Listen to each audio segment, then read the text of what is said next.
రూపాయి విలువ క్షీణత వల్ల ఎటువంటి ప్రయోజనాలు ఉంటాయో చెబుతూ జేపీ మోర్గాన్ సంస్థ చీఫ్ భారతీయ ఆర్థికవేత్త సజ్జిత్ చినోయ్ ఆసక్తికరమైన లోతైన వ్యాఖ్యలు చేశారు. రూపాయి విలువ క్షీణతపై సరికొత్త విశ్లేషణ అందించారు. ఇది కావాలనే జరుగుతుంది అన్నట్టుగా చెప్తున్నారు. దాని వెనుక ఉన్నటువంటి విశ్లేషణని మనం ఒకసారి తెలుసుకునే ప్రయత్నం చేద్దాం. రూపాయి పతనం వ్యూహాత్మకమంటూ పేర్కొన్నారు వారు. భారతీయ ఆర్థిక వ్యవస్థలో ఈ మార్పు సంచలనాత్మకమైందని అన్నారు సజ్జిత్ చినోయ్. తాజాగా కేంద్ర ఆర్థిక మంత్రి నిర్మలా సీతారామన్ సైతం రూపాయి క్షీణత వల్ల ప్రయోజనాలు వివరించే ప్రయత్నం చేశారు. భారతీయ ఎగుమతి వాణిజ్యానికి రూపాయి పతనం ఎలా మేలు చేస్తుందో విశ్లేషించారు. అమెరికా ఎగుమతి సుంకాలను ఎడాపెడా పెంచిన సమయంలో రూపాయి క్షీణత ఆర్థిక వ్యవస్థపై అనుకూల ప్రభావం చూపుతుందన్నారు.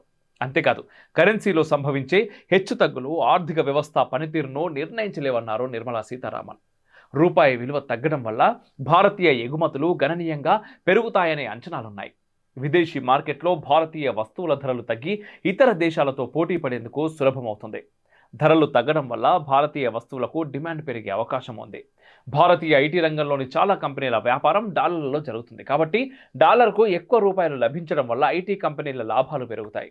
ఈ విధంగా ఐటీ రంగం ద్వారా దేశ ఆర్థిక వ్యవస్థకు మరింత బలం చేకూరుతుంది. భారత రూపాయి అమెరికా డాలర్తో పోలిస్తే ఒక కొత్త రికార్డు కనిష్ట స్థాయికి పడిపోయింది. ఇది దేశంలోని ఐటీ దిగ్గజ కంపెనీల షేర్లలో గణనీయమైన ర్యాలీని ప్రేరేపించింది. టాటా కన్సల్టెన్సీ సర్వీసెస్, పర్సిస్టెంట్ సిస్టమ్స్, కోఫోర్ట్ వంటి ప్రధాన కంపెనీలు తమ లాభాలను పెంచుకుంటున్నాయి. రూపాయి క్షీణత ఈ కంపెనీలకు సానుకూలంగా మారిందంటారు ఆర్థిక నిపుణులు. రూపాయి విలువ తగ్గడం భారతీయ ఐటీ కంపెనీల లాభ మార్జిన్లకు బలమైన సానుకూల అంశం.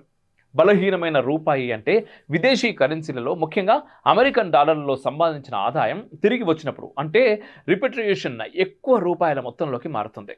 ఈ ప్రభావం ముఖ్యంగా ఐటీ సంస్థలపై ఉంటుంది. ఎందుకంటే వారి ఆదాయంలో ఎక్కువ భాగం ఉత్తర అమెరికా మార్కెట్ నుంచి వస్తుంది.